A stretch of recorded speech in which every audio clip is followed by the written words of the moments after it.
Imaginez que vous fassiez tout correctement toute votre vie. Vous mangez sainement, vous faites du sport, vous faites confiance à votre médecin, vous prenez vos médicaments à la lettre. Et puis, un jour, vous découvrez que tout ce que vous faisiez se reposait sur des informations erronées, et que cela vous faisait peut-être plus de mal que de bien. C'est exactement ce qui est arrivé au docteur Robert Lufkin, professeur de médecine dans les facultés prestigieuses de UCLA et USC, un homme qui a passé des décennies à enseigner la médecine aux générations futures avant de découvrir qu'il souffrait lui-même de 4 maladies chroniques, malgré le fait qu'il suive scrupuleusement toutes les recommandations médicales officielles.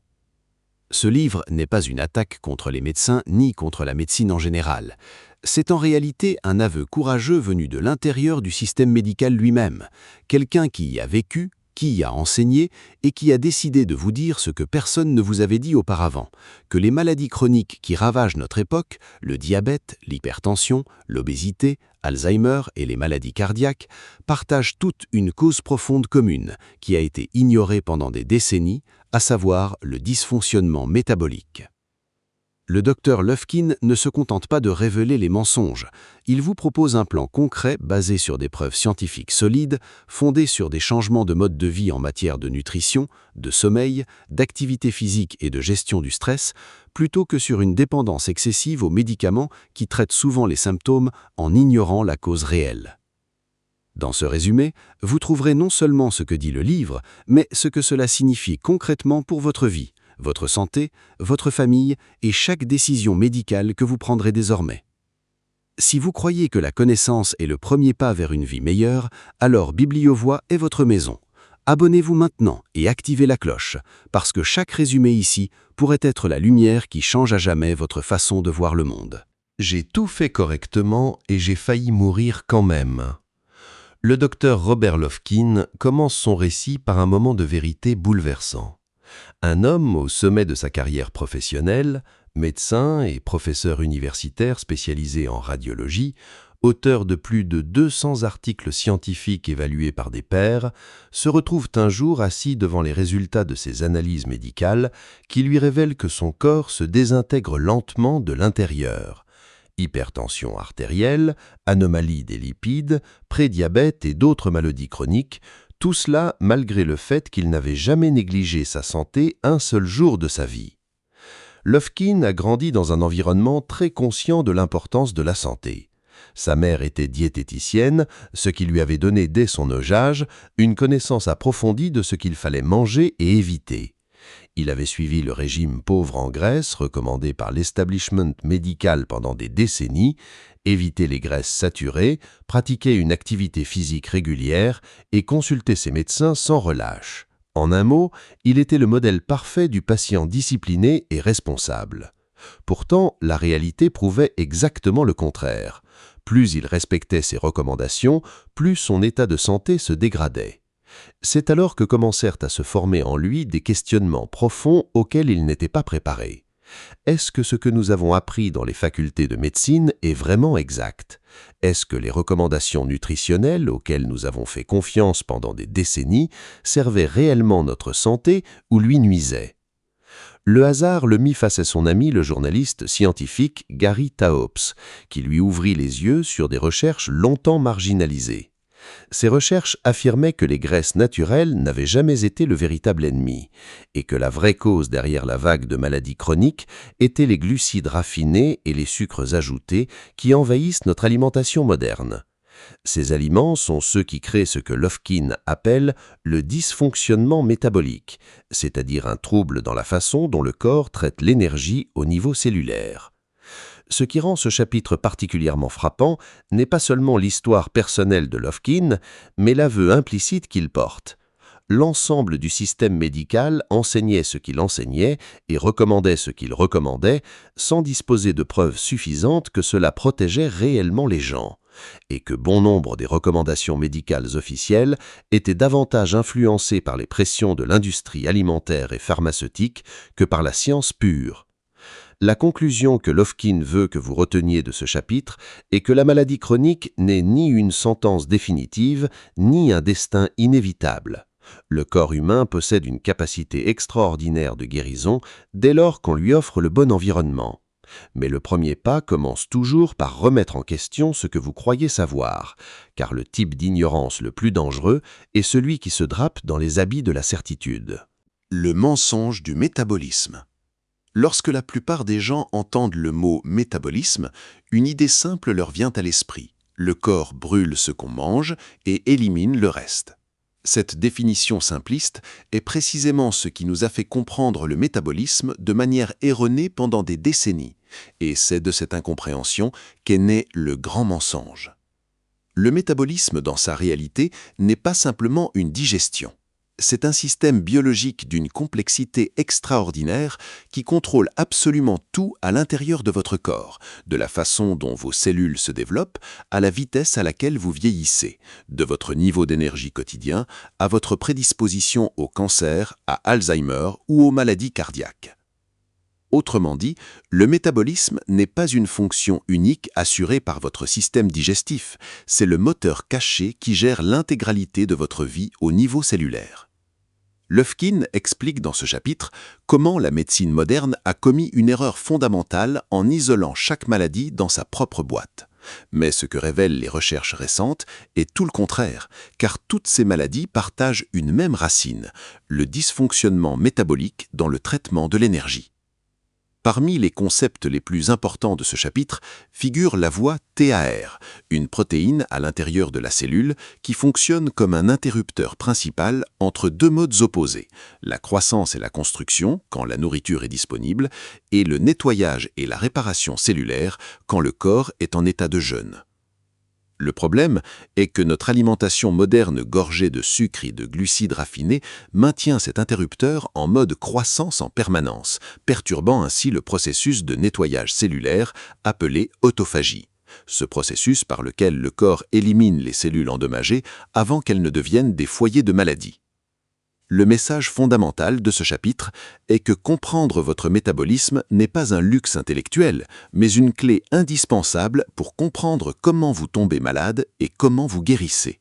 Car celui qui ignore ce moteur caché passera toute sa vie à traiter des symptômes sans jamais toucher à la vraie cause. Le mensonge de l'obésité.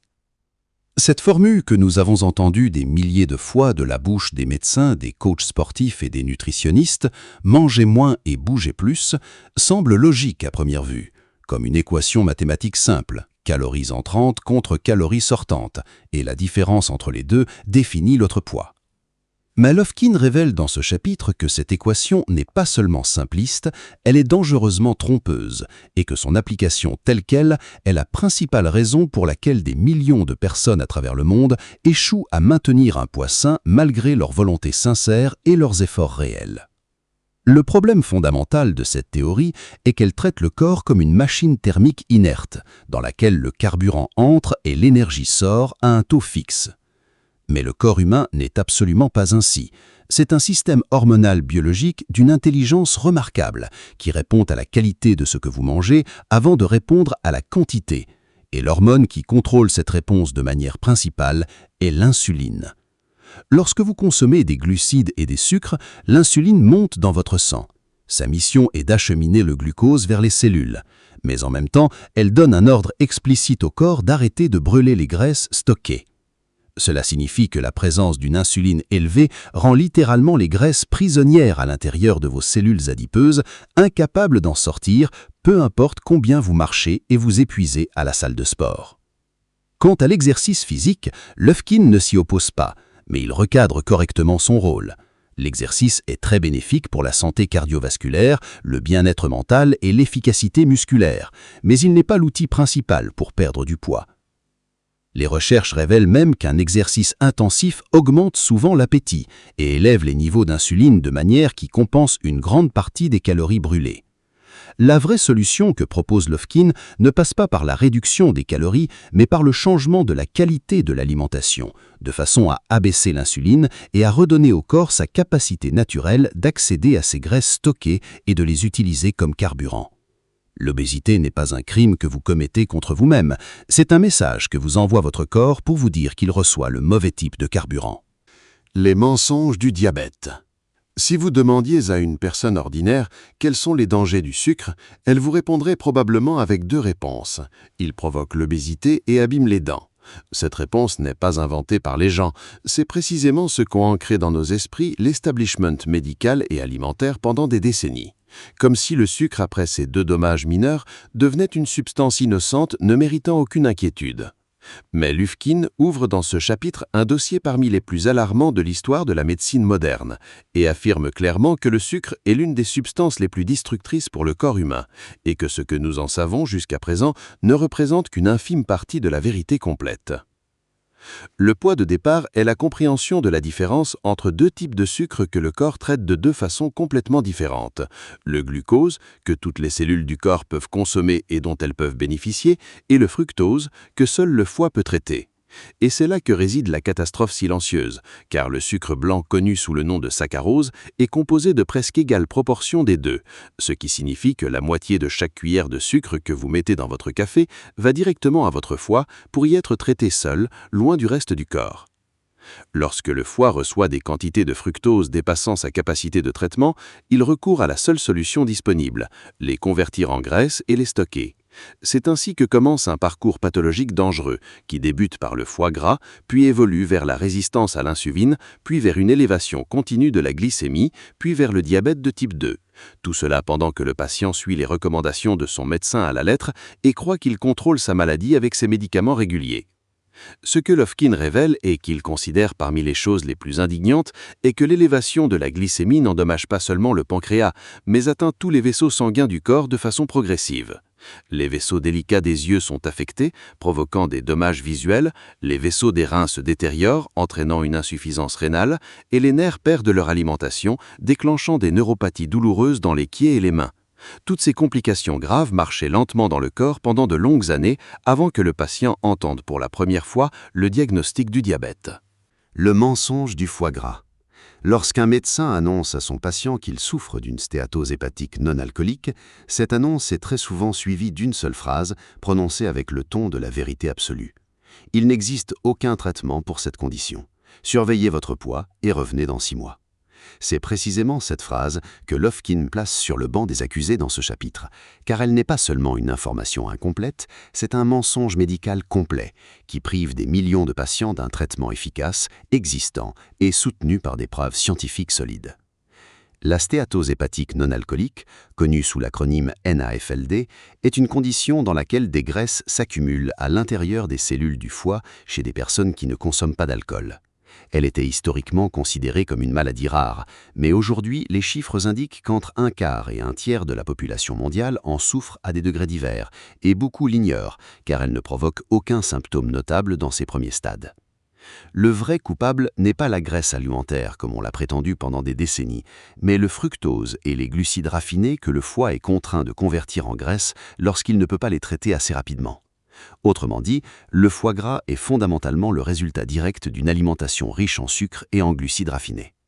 La preuve que Lufkin avance contre le mythe de l'absence de traitement est ce que démontrent des dizaines d'études cliniques. Changer l'alimentation seule suffit à inverser complètement l'évolution de cette maladie.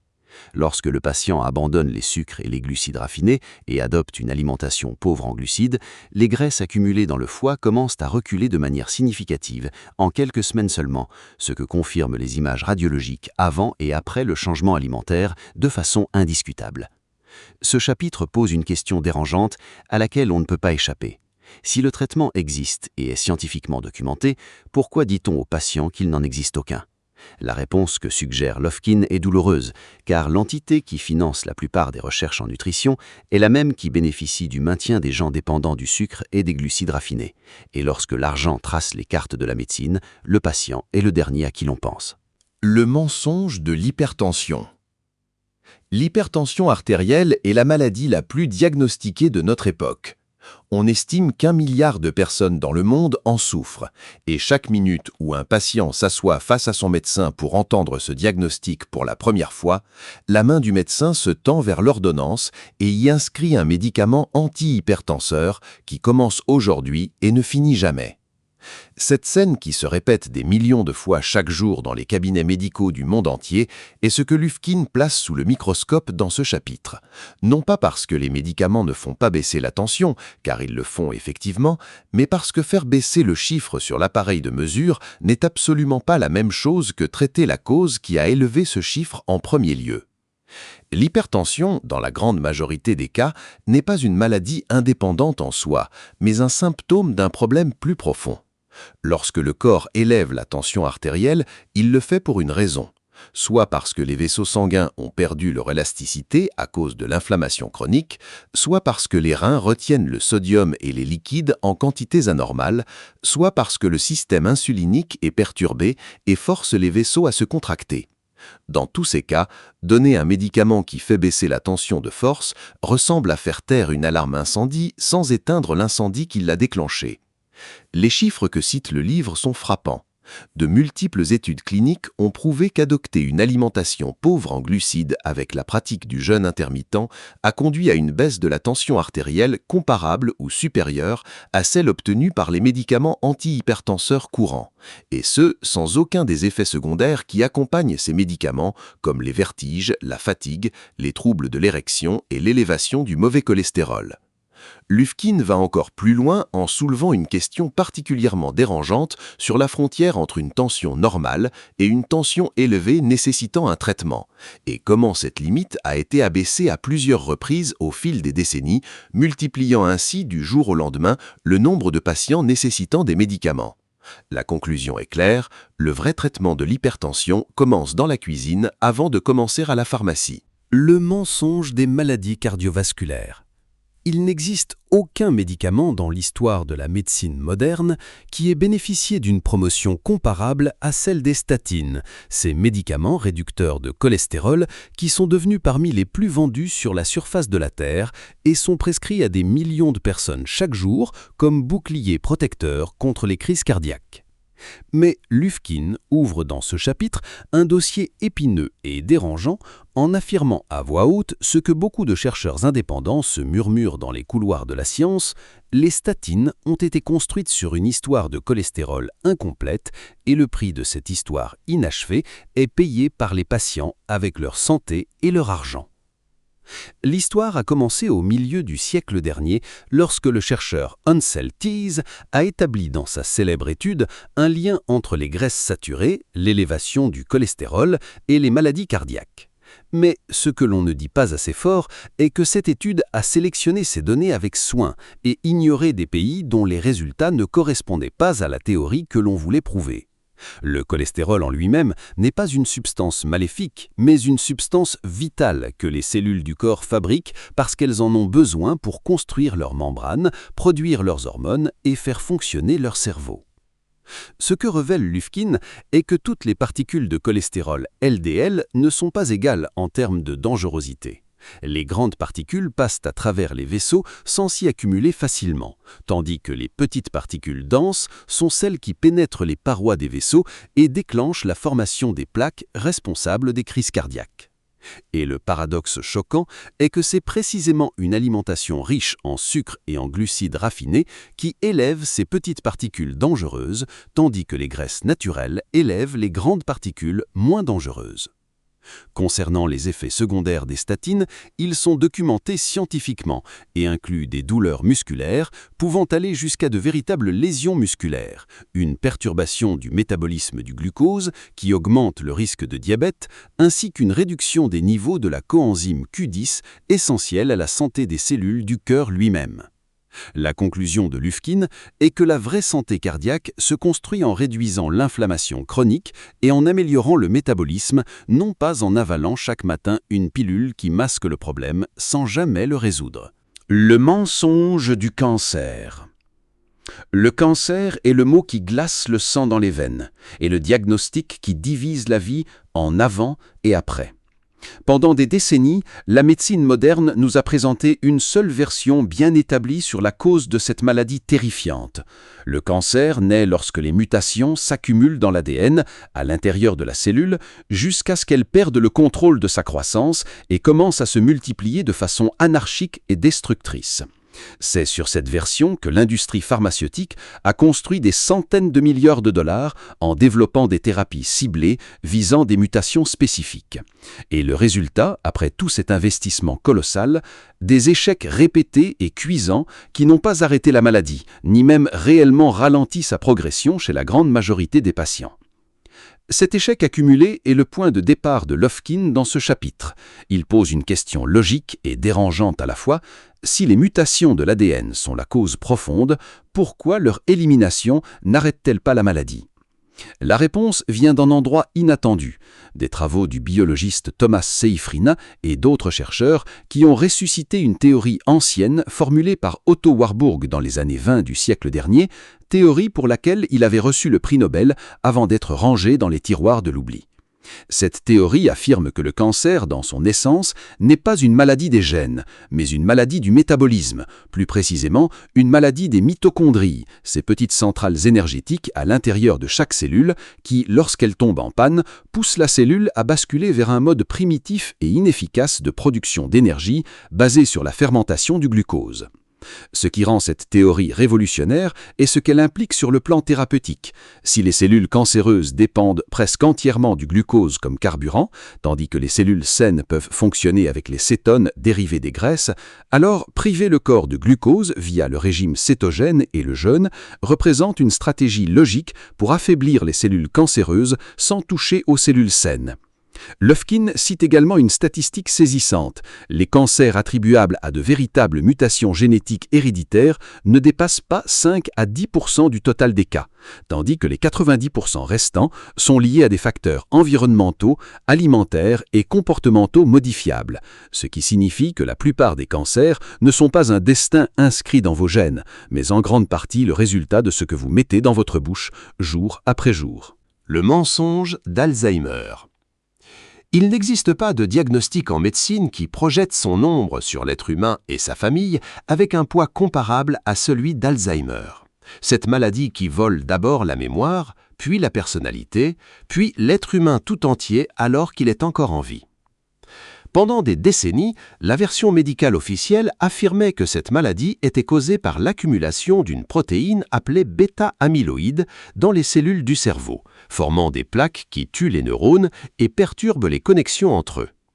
Sur cette version, ont été dépensés des centaines de milliards de dollars de recherche pour tenter de développer des médicaments qui dissolvent ces plaques ou empêchent leur formation. Et le résultat, après tout cet investissement faramineux, un échec cuisant et répété qui n'a pas arrêté la maladie ni ralenti sa progression de manière convaincante chez la grande majorité des patients. Cet échec accumulé est le point de départ de Lofkin dans ce chapitre. Il pose une question simple et dérangeante à la fois. Si les plaques bêta-amyloïdes sont la cause fondamentale, pourquoi leur élimination n'arrête-t-elle pas la maladie ? La réponse qu'il apporte, soutenue par des recherches croissantes, est que ces plaques pourraient être des symptômes et non une cause, et que la véritable racine d'Alzheimer réside dans le dysfonctionnement métabolique à l'intérieur des cellules cérébrales elles-mêmes. Lofkin présente ici un concept d'une importance capitale, désigné par certains chercheurs sous le terme de diabète de type 3, une description donnée à Alzheimer pour souligner le lien organique étroit entre cette maladie et la résistance à l'insuline. Lorsque les cellules cérébrales deviennent résistantes à l'insuline, elles se retrouvent dans un état de famine énergétique réelle malgré la présence abondante de glucose dans le sang. Et c'est cette famine cellulaire chronique dans le cerveau qui commence à détruire les neurones et à affaiblir les connexions entre eux année après année. Ce que révèlent les études longitudinales est particulièrement frappant. Les changements métaboliques dans le cerveau d'un patient atteint d'Alzheimer commencent 20 ans ou plus avant l'apparition des premiers symptômes. Cela signifie que la vraie fenêtre de prévention et d'intervention précoce s'étend sur des décennies, et que ce que vous mangez, comment vous dormez et comment vous gérez votre stress aujourd'hui pourrait déterminer si votre cerveau se détériorera dans 20 ans ou non. Le message essentiel de ce chapitre est qu'Alzheimer n'est pas un destin génétique inévitable, mais en grande partie le résultat d'un environnement cellulaire que vous construisez vous-même chaque jour. Le mensonge de la santé mentale. Lorsqu'une personne se rend chez son médecin en se plaignant d'une dépression chronique, d'anxiété persistante ou d'un brouillard mental qui entrave sa pensée, Le chemin habituel commence et se termine à la même station, un diagnostic psychiatrique, une ordonnance médicamenteuse et un rendez-vous dans quelques semaines. Comme si le cerveau était une entité suspendue dans le vide, complètement séparée du reste du corps, sans aucun lien avec ce que son propriétaire mange, comment il dort ou ce qui se passe dans ses intestins, son foie et ses cellules. Cette séparation entre la santé mentale et le reste du corps est le grand mensonge que Lufkin démantèle dans ce chapitre avec des preuves scientifiques accumulées qui affirment clairement que le cerveau n'est qu'un organe parmi les organes du corps, affecté de sa santé métabolique, tout comme le sont les reins, le foie et le cœur. Le point de départ de ce chapitre est l'axe intestin-cerveau, ce chemin neural très fréquenté qui relie le système digestif au cerveau via le nerf vague dans une communication bidirectionnelle qui ne s'allège jamais. Ce qui est stupéfiant est qu'environ 90% de la sérotonine, connue populairement comme l'hormone du bonheur, n'est pas produite dans le cerveau mais dans les intestins. Cela signifie que la santé du microbiome intestinal et l'équilibre des bactéries du tube digestif sont directement liés à votre humeur et à votre bien-être psychologique général. Lufkin consacre également une place particulière à l'effet du régime cétogène sur le cerveau perturbé. Les cétones que le corps produit lorsqu'il passe d'une alimentation glucidique à une alimentation graisseuse constituent un carburant plus efficace et plus propre pour les cellules cérébrales. Ce régime a été utilisé historiquement avec succès documenté dans le traitement de l'épilepsie résistante aux médicaments, et les recherches se multiplient pour suggérer son utilisation comme outil complémentaire dans le traitement des troubles psychiatriques, en améliorant l'efficacité énergétique cellulaire dans le cerveau, en réduisant l'inflammation et régulant les neurotransmetteurs. Le message fondamental que Lufkin conclut dans ce chapitre est que la santé mentale ne trouvera pas son vrai traitement tant qu'elle restera isolée dans une spécialité séparée qui ignore ce qui se passe dans le reste du corps. La personne souffrant de dépression ou d'anxiété chronique mérite que son médecin lui pose des questions non seulement sur quel antidépresseur lui convient, mais aussi sur ses niveaux d'inflammation, la santé de ses intestins et l'efficacité de son métabolisme, car un cerveau heureux ne se construit pas avec des pilules seules, mais de l'intérieur, cellule par cellule et bactérie par bactérie. Nous avons voyagé ensemble à travers 10 chapitres bouleversants, partant d'un médecin qui a failli mourir malgré toutes ses bonnes pratiques, pour traverser un à un les grands mensonges sur lesquels repose une grande partie de la médecine conventionnelle. Le diabète, l'hypertension, l'obésité, les maladies cardiaques, le foie gras, le cancer, Alzheimer et les troubles psychiatriques ne sont pas des maladies séparées qui se sont retrouvées par hasard dans le même corps. Ce sont les différents visages d'une seule et même catastrophe silencieuse qui tourne au fond de chacune de vos cellules. Le dysfonctionnement métabolique, résultat de décennies d'alimentation inadaptée dans un environnement appauvri en mouvement, en sommeil et en sérénité. Ce livre n'est pas une invitation à rejeter la médecine, ni à fuir les médecins. C'est une invitation à quelque chose de plus profond et de plus exigeant, devenir un partenaire conscient et éclairé dans les décisions concernant votre santé. Comprendre que votre corps n'est pas une machine en panne qui a besoin d'être réparée, mais un système intelligent qui envoie des signaux constants et qui a besoin que vous appreniez à les lire correctement. La conclusion pratique que vous emportez de ce livre n'est pas une liste d'aliments interdits, ni un programme alimentaire rigide. C'est un changement de perspective. Ce que vous mettez dans votre bouche chaque jour est un message que vous envoyez à chaque cellule de votre corps. Et la qualité de votre sommeil, votre gestion du stress et votre activité physique quotidienne sont autant de facteurs qui façonnent votre environnement cellulaire intérieur, préparant le terrain soit pour la maladie, soit pour la santé et la longévité. Si vous avez regardé cette vidéo jusqu'à la fin, c'est parce que vous êtes de ceux qui croient que la connaissance vaut chaque seconde de leur temps. Et c'est exactement l'esprit qui anime chaque résumé sur Bibliovoix. Abonnez-vous maintenant, activez la cloche et laissez-nous dans les commentaires le mensonge de ce livre qui vous a le plus surpris, car votre partage pourrait être la lumière qui guide quelqu'un vers une vie en meilleure santé.